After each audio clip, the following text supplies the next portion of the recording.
रात का वक्त था। पूरी दुनिया गहरी नींद में सोई हुई थी। भूत और भूतनी अपने घर की छत पर बैठे हुए बातें कर रहे थे और अपनी किस्मत को कोस रहे होते हैं।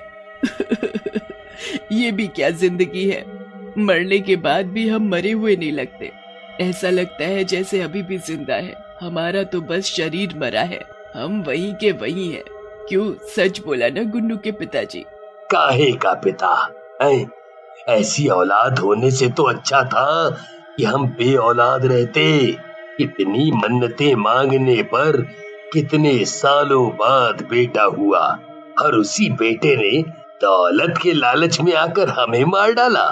बड़ा कहता था हमसे कि मरोगे तो अपने साथ लेकर जाओगे पैसा। आज देखो वो बात सच हो गई बेटे की। हम मर गए और मरने के बाद सारी दौलत अपने साथ ले आए। ऐसे बेटे को तो मैं 1 रुपया भी ना दूं। तुमने बिल्कुल सही कहा गुन्नू के पिताजी, ऐसी औलाद से तो बे औलाद होना ठीक है। और ये तुम मुझे बार बार गुन्नू के पिताजी क्या बोलती रहती हो? आज के बाद मुझे गुन्नू के पिताजी मत बोलना। ठीक है, नहीं बोलूंगी, पर इस धन का हम क्या करें? उस दुष्ट बेटे को तो हम दे नहीं सकते और हमेशा इसे अपने साथ लेकर घूम नहीं सकते। ये धन और पैसा हमारी खून पसीने की कमाई है। सालों से हमने इस धन को इस छत पर बने स्टोर रूम में छिपा कर रखा, बेटे की नजरों से बचा कर। उसने कभी सोचा भी नहीं होगा कि हमने सारा धन और पैसा इस जगह छिपा रखा था। बातें करते हुए अचानक भूतनी की नजर एक रिक्शे वाले रघुवीर पर जाती है। वो रिक्शा वाला अपने दोनों हाथों से रिक्शे को खींचता हुआ उसे चलाकर ले जा रहा था। सुनो जी, वो देखो उस रिक्शे वाले को। मेरा आज बहुत मन है खुली हवा में घूमने का। चलो उसके रिक्शे पर बैठकर कहीं घूमने चलते हैं। भूत और भूतनी अपने खून पसीने की कमाई को वहीं छत पर बने स्टोर रूम में छुपा देते हैं और एक साधारण इंसान का रूप बना लेते हैं। भूत और भूतनी रूप बदलकर रिक्शे वाले के पास पहुंचते हैं और उससे बोलते हैं, ओ रिक्शे वाले, अगर तुम्हारा रिक्शा खाली है तो चलोगे जरा हमें अपने रिक्शे में बिठाकर कहीं भी ले चलो। शायद तुम दोनों भूल गए हो कि अभी बहुत रात हो चुकी है और मैं अपने घर जा रहा हूँ। अब पहले ही बहुत देर हो चुकी है।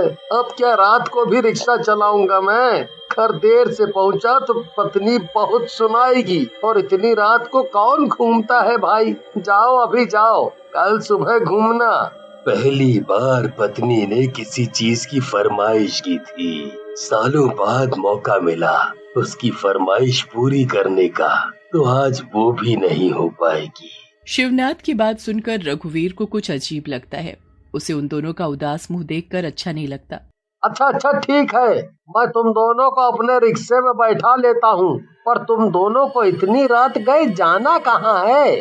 रघुवीर की बात सुन दोनों बहुत खुश हो जाते हैं। हमें तो खुली हवा में आसमान के नीचे तारों की ठंडी ठंडी छांव में ले चलो। शायद इन्हें रात में घूमने का मन होगा।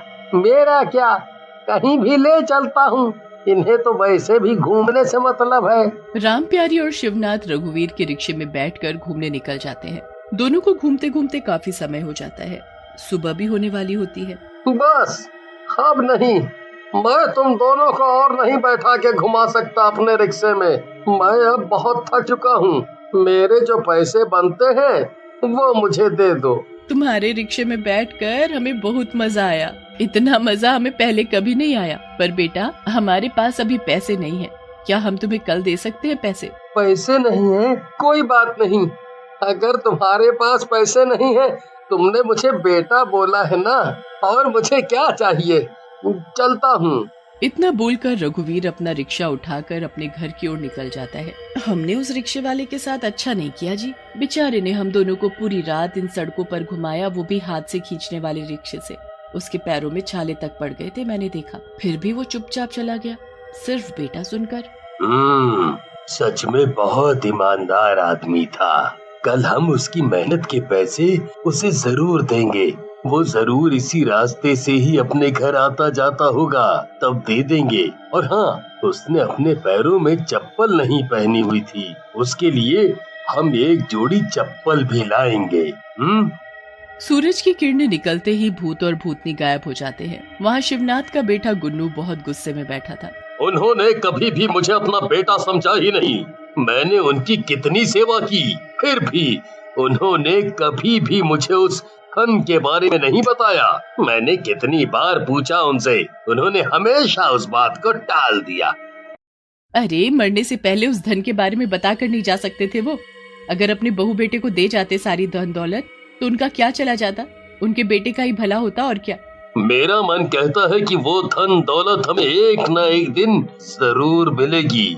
ऐसे ही पूरा दिन निकल जाता है। रात फिर से आती है। राम प्यारी और शिवनाथ भूत और भूतनी बनकर उसी घर की छत पर बैठे होते हैं। क्या हुआ राम प्यारी, तुम उस तरफ नजर गड़ाकर क्या देख रही हो? क्या बात है, तुम कुछ ज्यादा सोच रही हो उसके बारे में? मुझे उसमें कुछ अजीब लगा, कुछ अपना अपनापन सा लगा, जैसे मैं उसे पहले से जानती हूँ, जैसे उसे मेरे बेटा बोलने पर लगा, बिल्कुल वैसे ही। वो देखो, वो रिक्शे वाला आ गया। सुनो जी, जल्दी अपना रूप बदलते हैं और उसके पास चलते हैं। दोनों फिर से अपना रूप बदलते हैं और रघुवीर के पास पहुँचते हैं। क्या आज भी तुम दोनों को घूमने जाना है? पर एक बात मेरी समझ में नहीं आती कि तुम दोनों को रात में ही घूमने का मन क्यों करता है? रात को तुम लोग मुझे पकड़ लेते हो और पूरी रात इन सुनसान सड़कों पर दौड़ाते हो। कल तुमने हम दोनों को पूरी रात घुमाया और हमने तुम्हें उसके पैसे भी नहीं दिए, क्योंकि कल हमारे पास पैसे नहीं थे। ये लो तुम्हारे पैसे। और हाँ, मैं तुम्हारे लिए एक चीज लाई हूँ, ये चप्पल। तुम्हारे पैरों में हमारी वजह से छाले पड़े, इसलिए हम तुम्हारे लिए ये चप्पल लाए। तुम बहुत ही अच्छे इंसान हो। लो बेटे, इसे पहन लो। आपने मुझे बेटा बोला और कल भी बेटा कह के मुझे बुलाया। माँ बाप से भला कभी कोई बेटा पैसे ले सकता है? इसीलिए कल मैंने आपसे पैसे नहीं लिए थे। मेरे माँ बाप तो मेरे बचपन में ही चल बसे।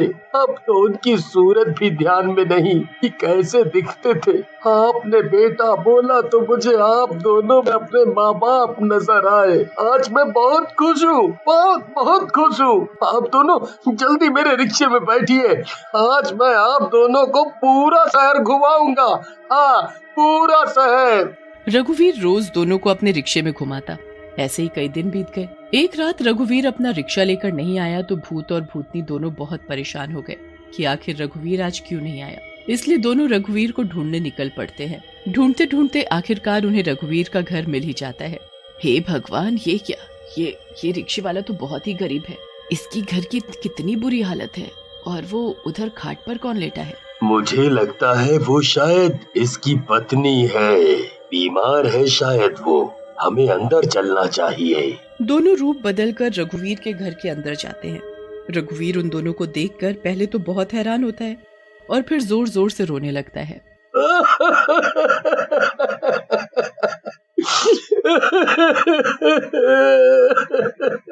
ये मेरी पत्नी है और ये बहुत बीमार है। इसके इलाज के लिए मेरे पास पैसे नहीं है। डॉक्टर ने बोला है अगर जल्दी इलाज नहीं कराया, वक्त पर दवा गोली नहीं दी तो मेरी पत्नी की जान चली जाएगी। दुखी मत हो बेटा, वो ऊपर वाला सब देख रहा है। वो तुम्हारी मदद जरूर करेगा। तुम्हारी पत्नी बिल्कुल ठीक हो जाएगी। रघुवीर को दिलासा देकर भूत और भूतनी वहाँ से बाहर आ जाते हैं। सुनो जी, मैं सोच रही थी जो पैसा और धन हमारे पास रखा है वो सब हम रघुवीर को दे देते हैं। उससे वो किसी अच्छे अस्पताल में अपनी पत्नी का इलाज करा सकता है। उसकी गरीबी भी उनसे दूर हो जाएगी। ये तुमने बहुत अच्छी बात कही। भूत और भूतनी अपना सारा धन और पैसा निकालकर रघुवीर के पास ले आते हैं। ये लो बेटा, और हाँ, इसे लेने के लिए मना मत करना। ये हमारे जीवन भर की कमाई है, हमने अपने बेटे के लिए जोड़ कर रखी थी। ये तुम रखो, इससे अपनी पत्नी का इलाज करवाओ। अरे मैं इसे क्यों रखूं? ये तुम अपने बेटे को दो, ये सब उसका है, ना कि मेरा।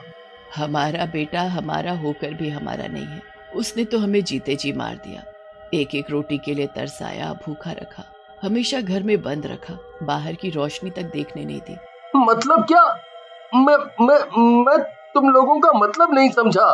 दोनों अपना असली रूप रघुवीर को दिखा देते हैं।